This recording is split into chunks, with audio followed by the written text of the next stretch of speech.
Well, speaking of changing games, I believe we are joined by Justine Bahunga. Are you there, sir? Yes, I am, sir. Well, Justine, it's very nice of you to take the time. You are with the United Democratic Forces, the FDU. Correct, yes. FDU-Inkingi. If people want to find that, it's FDU-Rwanda.com. Now, we want to talk to you today because the African Court of Human and People's Rights heard the case of political prisoner Victoire Ingabire Umuhoza, and they came down with a rather important decision. I want you to tell us about the decision, but first of all, I want to ask you, could you remind us who Victoire Ingabire is and how she happens to be a political prisoner? Thank you very much, Phil. I thank you again for accepting me to come and talk about this important decision by an African court. I'd like to say who I am also. Please do. And because my name, as you said, is Justine Bahunga, and I'm a commissioner for external relations and a spokesperson of FDU-Inkingi, and Victoire Ingabire Umuhoza is our president. I'm so proud to be part of her party and hold this position. Mm-hmm. And as what I was saying, I think it is very important that we say who she is true. Mm-hmm. And because you cannot actually speak about the ruling, we're talking about her. And this lady whom I luckily came to know is a very extraordinary person. She's a politician with a vision which I actually follow, of building a reconciled and a peaceful nation at peace with itself and at peace with the neighbors. Because at present, Rwanda has become a destabilizing force in the Great Lakes region. Mm-hmm.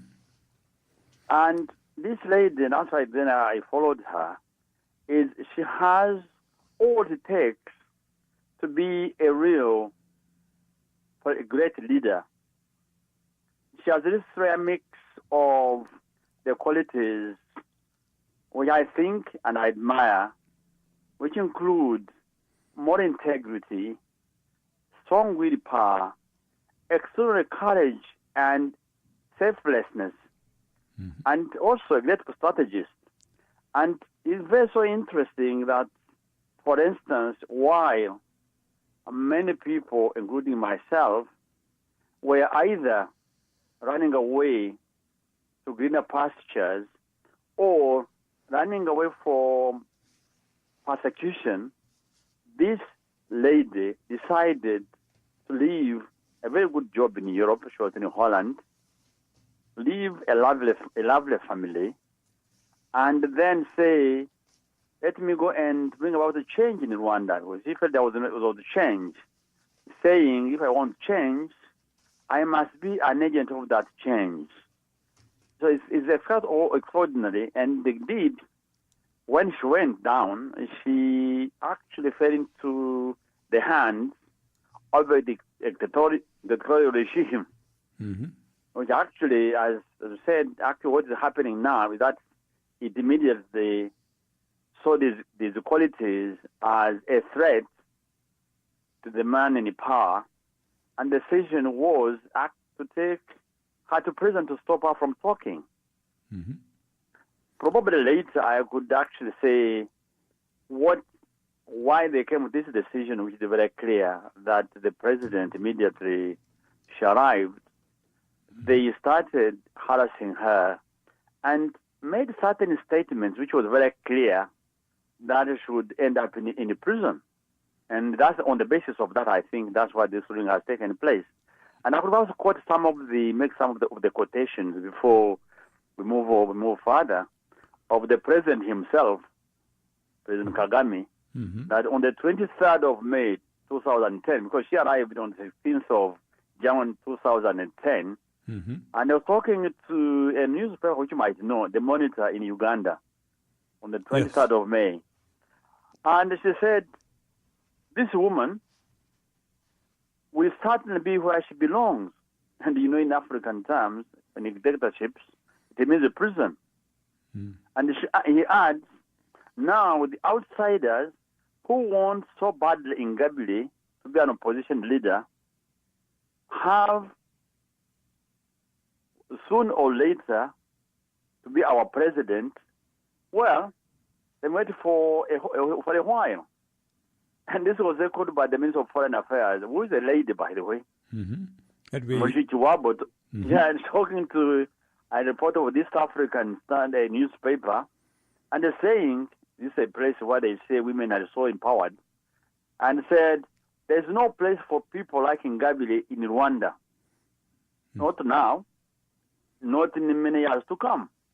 And when you see, she was sentenced to 15 years, but he, the president, and this lady was probably meaning this imprisonment, and it followed. And as you know, she's been charged with 3 key charges: threatening state security by forming an armed group, minimizing genocide, and spreading rumors intended to incite the population to revolt. If she wanted, so that, inciting them to revolt would be to say, vote for me. That would be an incitement to revolution. What it means is actually, if you ever said that the government policy is wrong, it means actually you are inciting the people to hate the government and therefore threatening the state. And there are laws actually. If you read the penal code, you will find that there is an article, the infamous 463, which each one of the articles that was taken to African court about spreading rumors.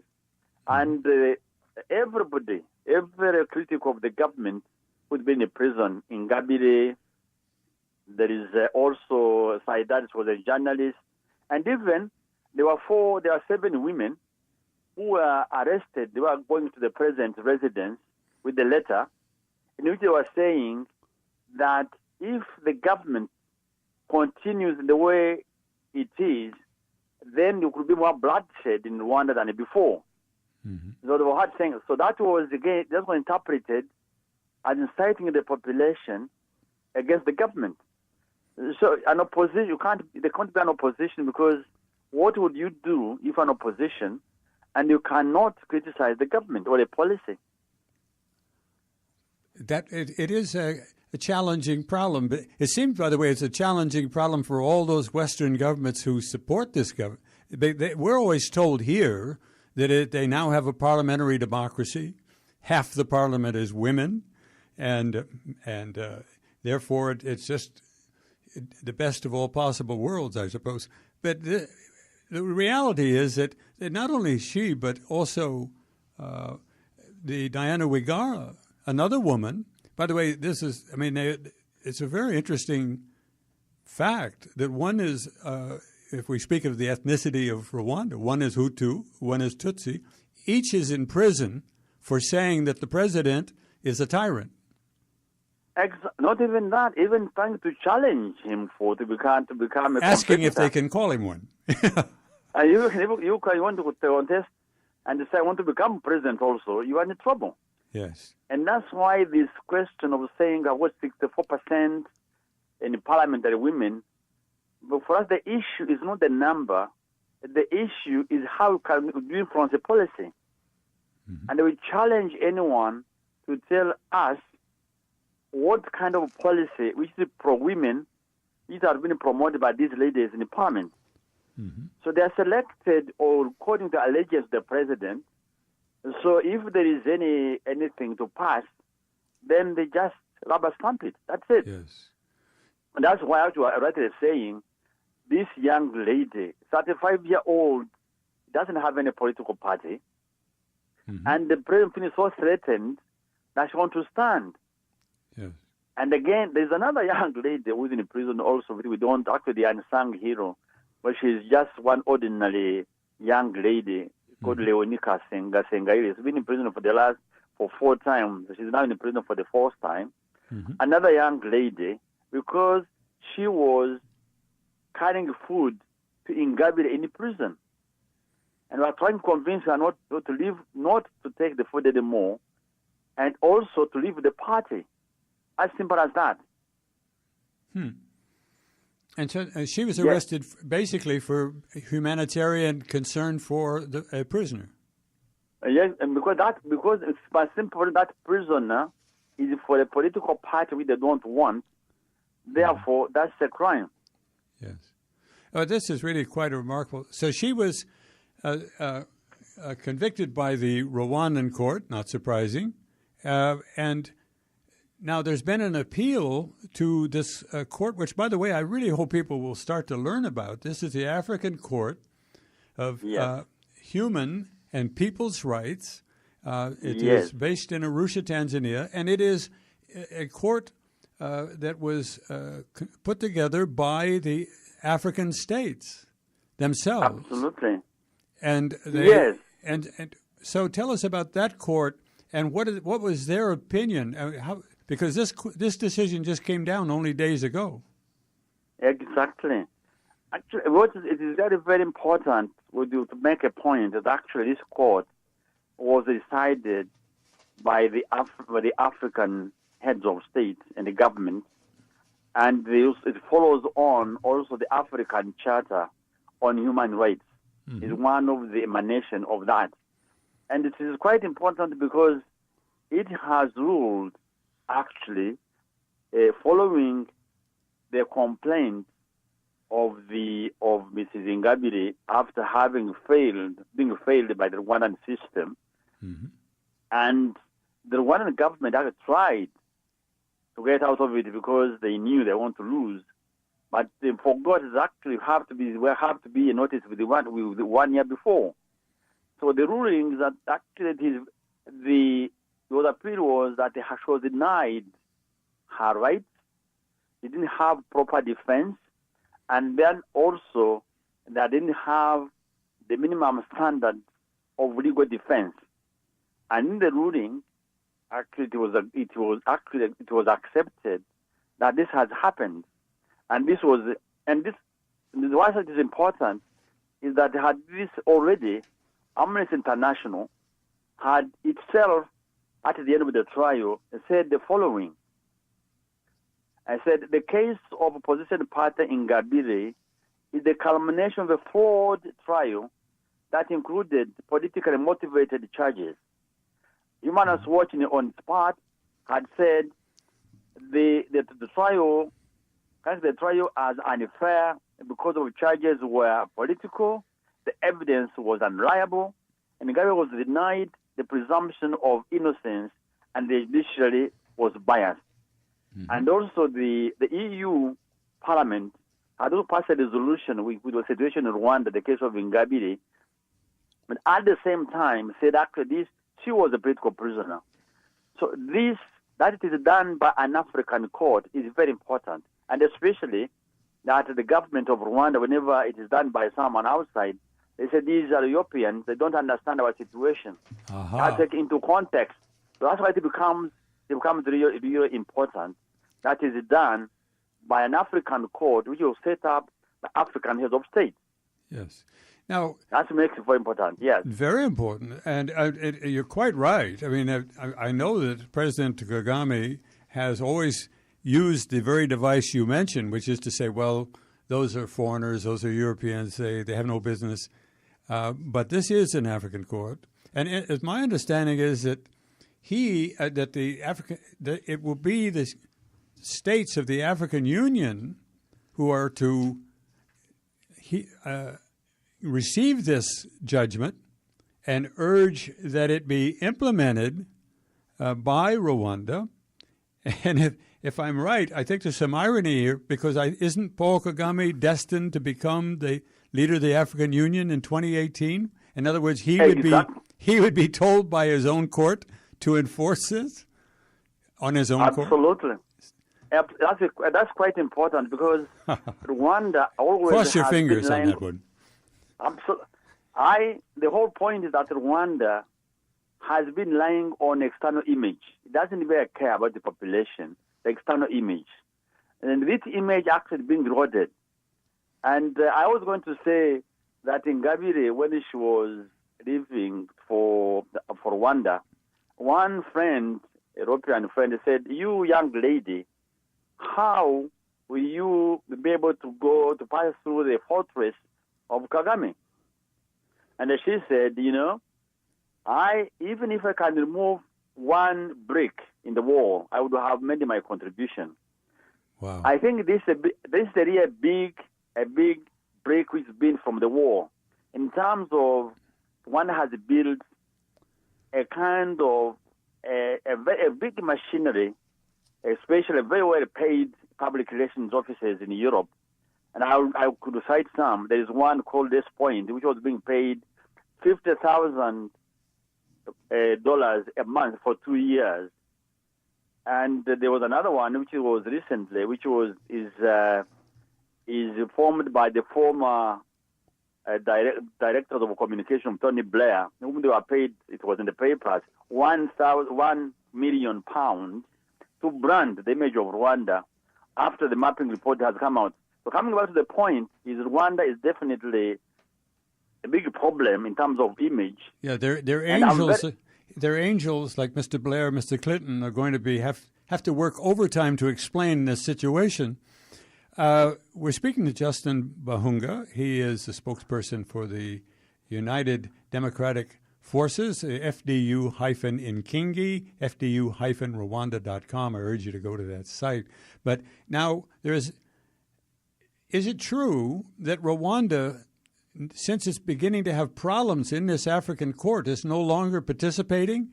And if that's true, how does he get to be allowed to be president of the African Union if his country is not going to respect this court?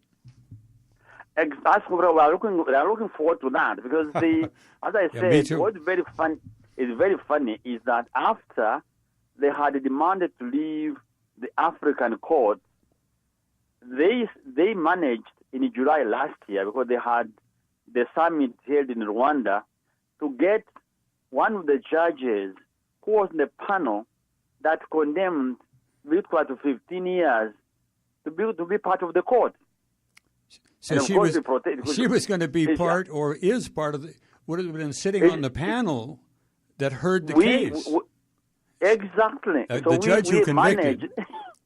Exactly. But why didn't that all work out for Kagame? That was I'd call that a fairly sinister plan. Why didn't that work? It did not work, actually. That's why I think, again, when I look at this court, I would like to say, and they would say we thank them, is a good image for Africa. If you remember, the International Tribunal for Rwanda in Arusha, and I think it's very symbolic, that what happened to Arbor, Ruiz, what happened to Carol Del Ponte, they had to bend the wishes of Kagame. Yes. That an African court can stand, I'm sure there must have been a lot of pressure, the maneuvering. So it's a good image, it's a pride for Africa, and I feel proud of that court. That an African court can do that, what the international court has not been able to do. Mm-hmm. And I think symbolic in the sense also that where the international court failed to give justice to Rwandans, and that's what Ingabire was saying, equal justice, then is also a pride that an African court can do better and defend the helpless, the vulnerable. Whereas actually the international court was for the mighty, this one is defending the vulnerable and being actually more fairer than this one where they have spent millions of money. Yeah, and this is. Go ahead. And again, what is important is this court has actually endorsed the statement that Ingabire made in Rwanda when she arrived, and which was used as the crime of minimizing genocide. Mm-hmm. And this is, she had said, which is that actually to demand right to justice for all victims is not to deny or minimize genocide or an insistence on justice or equating war crimes to view the genocide. It simply means that all victims, regardless of their affiliation, regardless of the nature of the crime committed against them, and regardless of the affiliation of the perpetrator, must have equal opportunity to seek redress for the wrongs done to them. And that's, in paraphrasing, that whole saying that Hutus who have committed genocide, they must accept to be punished. But all the Tutsis who killed must be made accountable. Mm-hmm. And by this ruling, is actually agreeing that indeed what is said is nothing about minimizing genocide or denying genocide, which are used against her. Mm-hmm. So for us, it is quite important, and quite important also for other political parties, and for the government, as you might have known. We try to impose how we interpret Rwandan history, what the truth about Rwanda.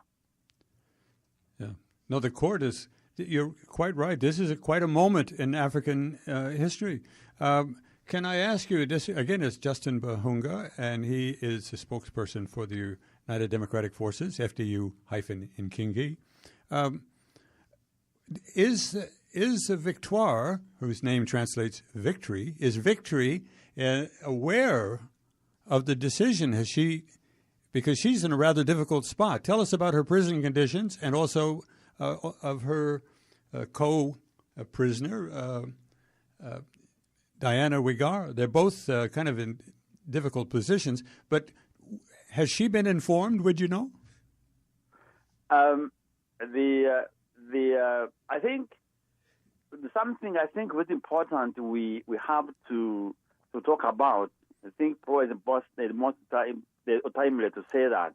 One, about the conditions in Ingabire, they are bad. You know, for the first 5 years, she was kept in isolation in a room where windows had been blackened to prevent the natural light to come into the room. Yes. And at one point, they would punish her by taking all her books. From there, they took her into a common hall with the other ladies. But we have learned recently, they have now taken all her reading material, and she's not even allowed to talk to other prisoners. And for Guigar, for Diane, also, as you know, those are inhumane conditions by definition. Exactly. So they were kept, you were saying, 24 hours, 24 hours handicapped. To be taken in the morning, and they were brought back around 2 o'clock in the morning to their house. Now they're in prison. Mm-hmm. And for the simple reason that this young lady also criticized the policies of the government. Mm-hmm. And, of course, for trying to stand against the president. But again, one thing I think which is important here is how the system is eating itself. Mm-hmm. You know, at the beginning, when the arresting, remember the 2000, when after the takeover, when the first people like Kwagiramungu and others were being dismissed, people were saying, "Oh, these guys, why they ever even joined the RPF?" Mm-hmm. What followed? There followed some of their members of the RPF who were running away. Some were assassination attempts and being murdered. And being murdered, exactly. They said, "Oh, after all, they have got things to worry about. They were in fighting." Mm-hmm. But now, what is happening is now the president or the regime are saying that they came to stop genocide, and they are actually protectors of the survivors of genocide of Tutsi. Mm-hmm. So what's important is that this Diane, her father did a lot to support the RPF. She's a survivor. She's a Tutsi. She's a survivor of genocide, and see how she's suffering. So the issue is no longer issue of ethnicity. Is anyone who is thought to be threatening the power is actually indiscriminately they're either arrested or put in prison. Mm-hmm. And I think that's something that we have to see now. And both these women offer a democratic solution which the country would like to have. Absolutely. I mean, that's what they are asking. No one is saying, these are saying, if you are getting 99% of the vote, why would you fear? Even if a lady, 35-year-old like Diane, that's threatening your power, which means to us, there is no real support. It is only, the support is only maintained by depression. Mm-hmm. Yeah. And indeed, I think there was a report by, there is a kind of, I think it was a report by the International Center for Strategic and Security Studies, which actually was saying, which is true, that this government, this regime has demonstrated it cannot manage divergent societal demands and political competition without using violence and coercion. That's what it is. Mm-hmm. Well, a blow has been struck against that system by this African court. Justine Bahunga, we're very grateful. We're glad to hear of this victory for Victoire. We thank you. Thank you so much indeed. Her victory will be our salvation. Thank you so much. Okay, thank salvation you. for Rwanda. Yes. Thank you. Salvation for Rwanda. Thank you very much. Thank you so much. Okay. Bye-bye. Bye-bye. And the organization is FDU hyphen Rwanda,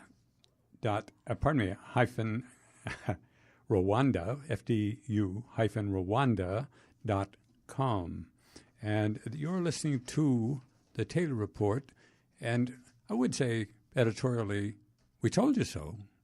I mean, it's been a long time coming, but you know, he made a very important point, Justine Bahunga, in that this is an African court established by the African Union. States joined it. They wrote up they all sat and agreed on how to do it. It has a nice title, and I like it, the African Court of Human and People's Rights. It's a good court. Incidentally, you can go online, you can find them, and you can actually see them delivering the decision. It took 52 minutes. And if you're a real scholar and interested in law and you care about justice in Africa, do tune in. But they confirmed that her rights had been denied her. And we are heading for an interesting time, for an unfolding of an interesting situation, because Paul Kagame is due to become the head of the African Union in 2018. And that African Union's court, the court associated with them, has delivered a decision saying he is not permitting Victoire Ingabire her rights to speak and to contest in an election against him. And as Bahunga points out, Mr. Bahunga, he won 99%, and he's afraid of this woman, and he's afraid of the second woman, who Diana Wigara is, as he points out, this is a very young woman, no party, politically inexperienced, but a very intelligent person, well-spoken, and she's in prison now with her mother. And I have to remind our listeners, please get involved with this, and please help out, because one thing that irritates me beyond others is that Victoire Ingabire has her head shaved. And they're made to wear, of course, a pink costume. But shaving heads is a big delight that this government exercises. And it's obviously a way to humiliate her. Isolating her from other prisoners is a way. Denying her natural light. This is... by all the standards, is wrong. And we say this with all conscience because the Canadian government hasn't put Rwanda on the list of people to be now sanctioned under the great act, the Human Rights Act, that the Liberals and the NDP and the Greens and the Conservatives had the love in about. They want to do that against Russians and somebody from South Sudan, I guess a cousin of Billy Graham. And maybe somebody, what was the other country? But at any rate, but they don't want to do it to Rwanda. Venezuela, which has opposition parties, has elections, but you don't fool the Canadian government. They know a good government when they see one. Like Saudi Arabia, nobody's saying that is a humdinger of a monarchy, and it is bombing the blazes out of Yemen, and is welcome to do so, according to the Canadian government. As a matter of fact, we will sell them the weapons to do it. We will not sanction them.